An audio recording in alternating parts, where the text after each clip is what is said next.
Hi, I'm Simplify, and I'm here with my friend Stephen Clare, and we're going to do a science. Ready? So let's see. The first question we're going to ask is, what does DNA stand for? Deoxyribonucleic acid. Oh, I guess he wins that one. The next question is, how many bones are in the human body?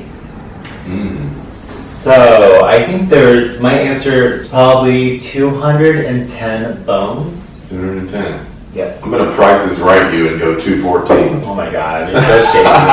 You're so shady. Answer is 206. The concept of gravity was discovered by which famous physicist? Yeah, that would be Sir Isaac Newton, I believe. So that's your answer? Yeah. Well, Albert Einstein?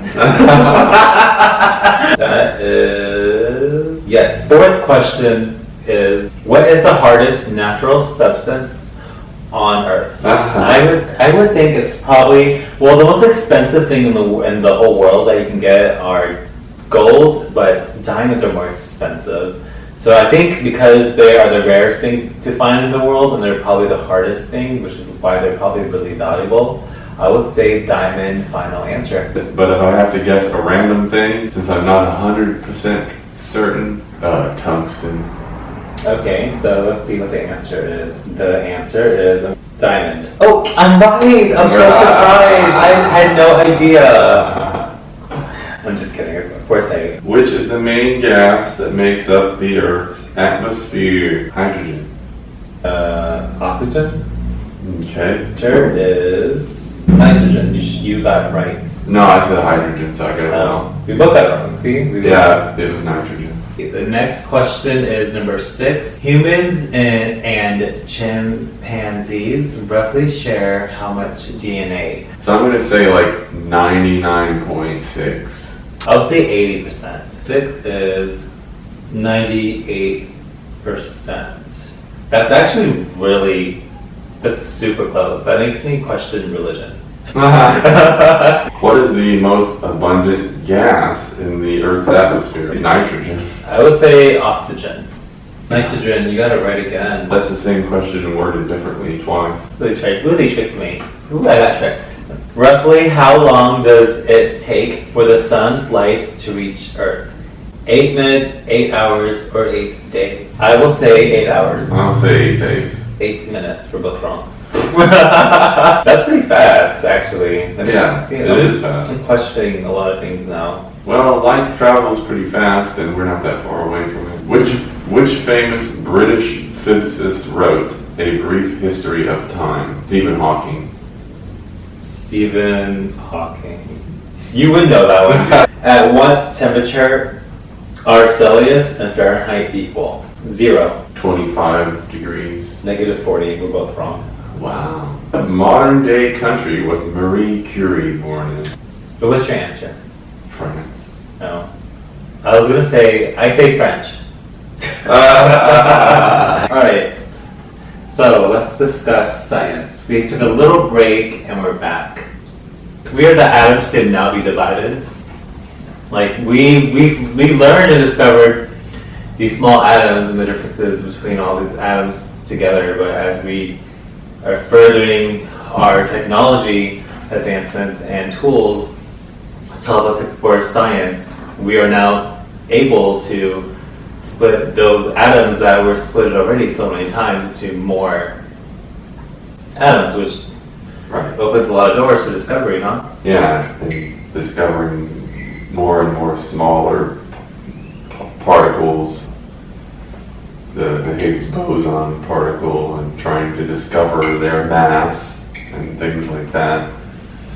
It's interesting because to me it always brings to mind that, you know, there's always that thing in your mind, what if?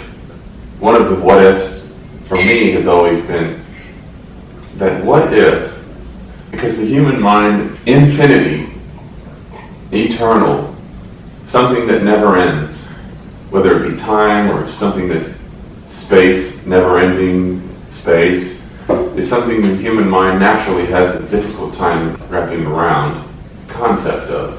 But what if, you know, the the real answer is whether you were trying to discover the smallest particle that exists, what if it doesn't?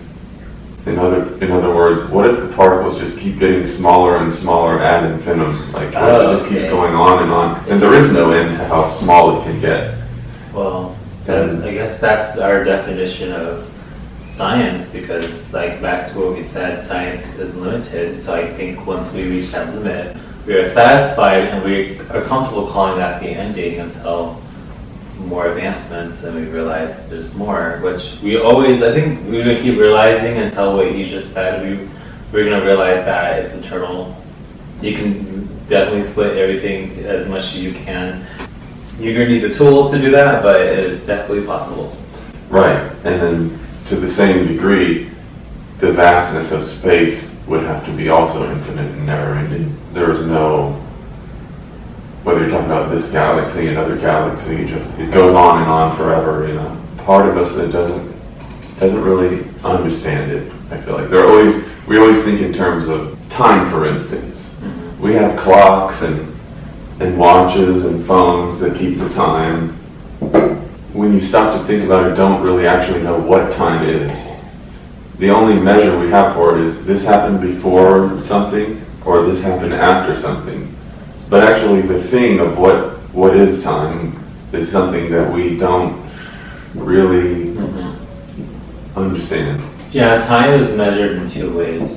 By most people's standards, it's our way to document what's happening at this very moment with the sun, with the light of the day, the dark of the day, whether it's just the pacing of the rotation of Earth. We created a definition for time, and that is time. That's the definition that we created. Is just not really a limit. But the other definition of it is what you said. Is just eternal. It's just what is time. There's not really a definition for it, but people understand what that means. Is time is just not really a thing for it. The only thing that I really understand is that time is damn cold. It's like, it's cold as cold can get. It does not have any heart. There's nothing colder than time, because it just keeps going. It doesn't stop for anything good. Yeah, nothing. It's just no emotions, no feelings, just what it was created to do. Its purpose. Right. Curiosity of nature. Oh, that's right. Yeah, and how it's sort of akin to an interest in science, because after all, science is just about studying the world around us. It's studying things that exist on this planet and outside of this planet. But yeah, I think it starts with ears. Yeah, science is definitely something that has limitations. I feel as if science, as of 2022, is set, there's a limitation that is set based on the tools that we have and the knowledge that we have to dissect our current science. But as each year passes by, and of course the generations before us are pretty lucky because their field of discovery with science is going to be greater than our ability to dissect it. So we are limited with science, but as time has passed, so does our technology, so does our weapons to explore the science. And the limitations change, the walls change, they move further and further. And I feel as if, like, sometimes that bothers me because I realize that I would consider everyone to be unlucky right now on this planet, because if we were born 100 years from now, then who knows how life would be. It'd be crazy. People think about what's normally going to be accepted by culture norms, like what's accepted or not. People don't think enough about what about the scientific benefits of living 100 years from now. Imagine like a pill that can stop cancer, or a pill to live longer. There's a lot of things like that are definitely possible in the future, but we don't have that advantage. A lot of the things that are happening right now in the scientific community are just being discovered. I feel like we're just like on the cusp of of being really advanced, but we're not quite there yet. Mhm. And then we have all this computing power to analyze data that's somewhat of a recent thing, but the longer we have these computers, the longer they can process data and they can figure out things. Mhm. And so there's also that, but yeah, it's just for most of my life anyway, I've always just sort of felt like, yeah, we were right on the edge of making progress, but I feel like we hold ourselves back too a lot of times with just human greed and empathy. Emotions. They're just honestly, it's like people think people who are emotionless are evil people, but when you don't have emotion to misguide you in the way you think, it's easier to explore thoroughly information without allowing any kind of emotion to inflict or cause poor judgment. So the more cloudy your mind is going to be because of emotions, the more you're not going to see. But if you clear that cloud, then everything becomes crystal clear, and that's kind of the problem with emotions, because like people, we love emotions because they're great emotions. Emotions make us feel good. They also make us feel bad, and we can't get rid of emotions, unfortunately, because we humans have a subconsciousness. So it's part of our concept of our constitution, so we can't get rid of it. And unfortunately, I have no comment if I want emotions or not, because we all have it regardless. But if there was no emotion, then people can see things super clearly, and that's how I learned to numb myself, and that allows me to see things clearly. But sometimes you see something clearly and you don't like what you see. Well, I have sort of a conflicted view on the whole thing, because on the one hand, I do think that, like, if you ever watch Star Trek, you see the Vulcans, like Mr. Spock, right? Mm-hmm. And they come from Vulcan, and they were the first alien life that in the show that Earth encountered, but they didn't want to disturb Earth. They didn't want to give us any technology. They wanted just to leave us alone because they saw we were too emotional still. And the Vulcans are very non-emotional on purpose, because their planet, they used to be kind of crazy. Like their passions overwhelmed them. They used to be like the exact opposite, and they suffered greatly for it. There was one particular guy in the show, Sorak, something like that, and he taught them the ways of not letting your emotions overcome you, and that's why they're very stoic. But the Stoics, are the ancient Greek people. I listen to almost every day. It's mainly three guys: Marcus Aurelius, Seneca, and Epictetus.